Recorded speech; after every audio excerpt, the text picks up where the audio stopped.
Welcome to Not Milk Never Milk. Subscribe if you're lactose intolerant. You start by grabbing the remote and pressing home. This opens the main interface and gets you into system controls quickly.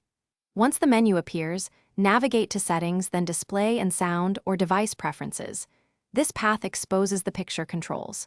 Make sure to select Picture or TV Picture mode so you can see brightness, contrast, and picture mode options.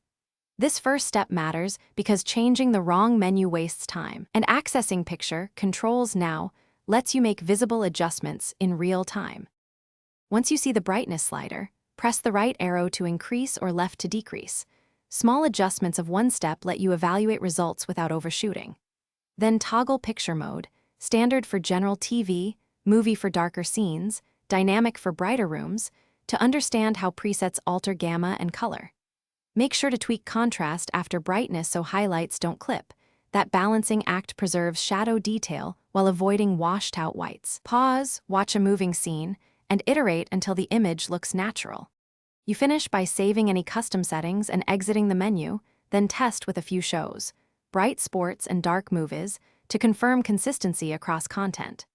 If the picture still seems off, check your TV's native picture settings and the HDMI input mode because those override box output. Switching HDMI mode can change brightness.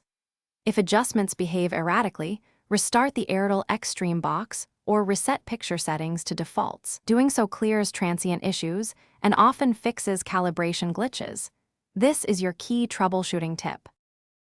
Thanks for watching. If this was helpful, leave a like and consider subscribing. See you next time.